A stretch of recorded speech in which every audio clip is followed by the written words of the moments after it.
Hello అండి, నమస్తే. Welcome back to Shahid wonders. ఈరోజు వీడియో ఏంటంటే యూస్ఫుల్ కిచెన్ టిప్స్ అండి. నేను చెప్పే ఈ టిప్స్ అన్నీ కూడాను మనందరికీ చాలా బాగా ఉపయోగపడతాయండి. వీడియోని ఎక్కడ కూడా స్కిప్ చేయకుండా చివరి వరకు చూడండి. నేను చెప్పిన ఈ టిప్స్ అన్నీ కూడాను మీకు హెల్ప్ అవుతాయి అనుకుంటే లైక్ చేసి మన ఛానల్ని మాత్రం సబ్స్క్రైబ్ చేసుకోవడం మర్చిపోవద్దండి. ఫస్ట్ టిప్ వచ్చేసి, ఇంట్లో దోమలు ఎక్కువగా ఉన్నప్పుడు ఒకసారి ఈ విధంగా ట్రై చేయండి. దోమలు రాకుండా ఉండటమే కాకుండా ఇల్లంతా కూడా మంచి సువాసన వస్తుందండి. ఒక నిమ్మకాయని తీసుకొని కింద బేస్ కొద్దిగా కట్ చేసుకోవాలి. అలాగే నిమ్మకాయని మధ్యలో సగానికి వీడియోలో చూపిస్తున్నట్లు కట్ చేసుకోవాలి. కొన్ని లవంగాలను తీసుకొని నిమ్మకాయ లోపల వీడియోలో చూపించినట్లుగా లవంగాలను ఫిక్స్ చేసుకోవాలి. ఇలా చేసుకోవడం వల్ల ఇంట్లో దోమలు రాకుండా ఉండటమే కాకుండా ఇల్లంతా మంచి సువాసన వస్తుందండి. అంతేకాకుండా చిన్నపిల్లలకి దగ్గు, జలుబు లాంటివి ఏమైనా ఉన్నా సరే ఈ లవంగాల స్మెల్కి తగ్గిపోతుంది. నిమ్మకాయ మధ్యలో ఒక చిన్న హోల్ చేసుకొని ఒక క్యాండిల్ని సగానికి కట్ చేసుకోవాలి. ఈ క్యాండిల్ని నిమ్మకాయ మధ్యలో ఫిక్స్ చేసుకోవాలి.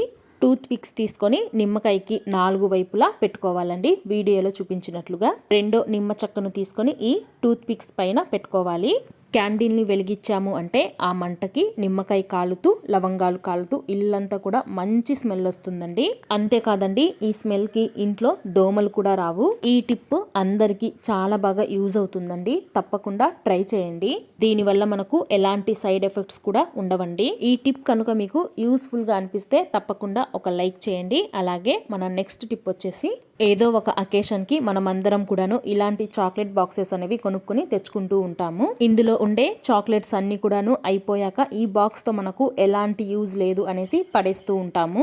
ఎగ్స్ ఎక్కువగా తెచ్చుకున్నప్పుడు అన్ని ఎగ్స్ కూడా మనము ఒకేసారి ఫ్రిడ్జ్ లో స్టోర్ చేసుకోవాలి అనుకుంటే ప్లేస్ సరిపోదు. కొన్ని సార్లు బౌల్లో వేసుకొని లేదా కవర్లలో పెట్టుకొని ఫ్రిడ్జ్ లో స్టోర్ చేసుకుంటూ ఉంటాము. అలా కాకుండా ఈ చాక్లెట్ బాక్స్ లో ఎగ్స్ ని పెట్టుకొని ఫ్రిడ్జ్ లో స్టోర్ చేసుకున్నాము అంటే పగిలిపోతాయి అనే భయం కూడా లేకుండా ఫ్రిడ్జ్ లో ఒకవైపు స్టోర్ చేసుకోవచ్చు. చూడటానికి అందంగా నీట్గా కూడా కనిపిస్తుంది.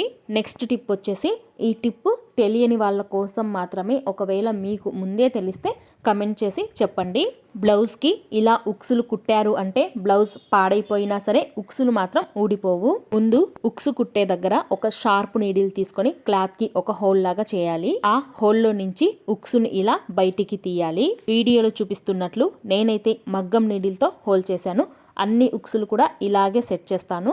ఇప్పుడు మామూలు దారంతో ఉక్సులు కుట్టేయడమే. ఇలా చేశారు అంటే ఎన్ని రోజులైనా సరే ఉక్సులు అనేవి అస్సలు ఊడిపోవండి. ట్రై చేసి చూడండి. నెక్స్ట్ టిప్ వచ్చేసి, పీరియడ్స్ ని న్యాచురల్ గా ఎలా డిలే చేసుకోవాలో చెప్తాను.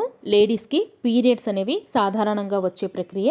కానీ కొన్ని ముఖ్యమైన సందర్భాల్లో అంటే పండగలప్పుడు లేదా స్పెషల్ అకేషన్స్ అప్పుడు పీరియడ్స్ వస్తాయేమోనని అవి రాకుండా మెడిసిన్ వాడుతూ ఉంటాము. అవి వాడటం వల్ల హెల్త్ పరంగా మనకు చాలా సైడ్ ఎఫెక్ట్స్ వస్తాయి. అయితే మనము డైలీ యూజ్ చేసే న్యాచురల్ ఇంగ్రీడియంట్స్ తోనే మనకు వచ్చే పీరియడ్స్ ని 5-6 రోజుల వరకు ఆలస్యంగా వచ్చేలా చేయొచ్చు. నిమ్మకాయ లోపల ఉండే గింజల్ని తీసుకొని పరగడుపున 2-3 గింజల్ని డైరెక్ట్ గా వాటర్ తో మింగేయాలండి. ఎలాగైతే మనం టాబ్లెట్లు వేసుకుంటామో అలాగే వేసుకోవాలి. అలాగే నైట్ టైం కూడా మరో 2 గింజలు తీసుకోండి. ఇలా చేయడం వల్ల పీరియడ్స్ అనేవి డిలే అవుతాయండి. వీటి వల్ల మనకు ఎలాంటి సైడ్ ఎఫెక్ట్స్ ఉండవు. అంటే నడుము నొప్పి, పొట్ట నొప్పి అనేవి అస్సలు రావండి. కావాలంటే ఒకసారి ట్రై చేసి చూడండి. నెక్స్ట్ టిప్ వచ్చేసి, మనం ఇంట్లో డైలీ పసుపు వాడుతూ ఉంటాము. ఇదైతే మేము పసుపు కొమ్ముల నుండి పట్టించిన పసుపు అండి. అలా కాకుండా మనం బయట కొని తెచ్చుకుంటాం పసుపు.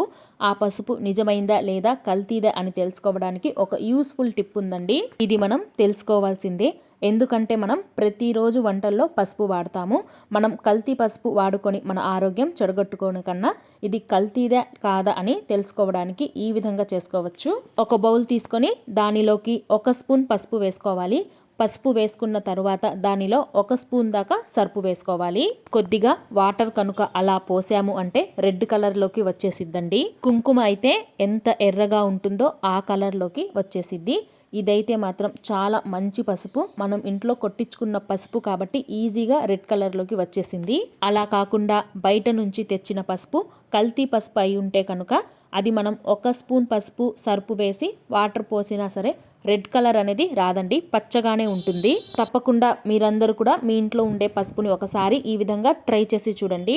నెక్స్ట్ టిప్ వచ్చేసి, అల్యూమినియం ఫాయిల్ పేపర్ మనమందరం కూడా వాడుతూ ఉంటాము. అయితే ఈసారి వాడినప్పుడు బాగా అబ్జర్వ్ చేయండి. ఒకవైపు షైనింగ్గా ఉంటుంది, ఇంకొక వైపు డల్గా ఉంటుంది. షైనింగ్గా ఉన్న వైపు హాట్ ఫుడ్కి వాడుకోవాలి, అలాగే డల్గా ఉన్న వైపు కోల్డ్ ఫుడ్కి వాడుకోవాలి. మీలో ఎంతమందికి ఈ విషయం తెలుసో కమెంట్ చేయండి. నేను చెప్పిన ఈ టిప్స్ అన్నీ కూడాను మీకు యూస్ఫుల్గా అనిపిస్తే లైక్ చేసి మన ఛానల్ని సబ్స్క్రైబ్ చేసుకోండి. అలాగే మీ ఫ్రెండ్స్ రిలేటివ్స్కి కూడా షేర్ చేయండి. మరెన్నో యూస్ఫుల్ వీడియోస్ కోసం మన షాహిద్ వండర్స్ ఛానల్ని సబ్స్క్రైబ్ చేసుకోవడం మాత్రం అస్సలు మర్చిపోవద్దండి.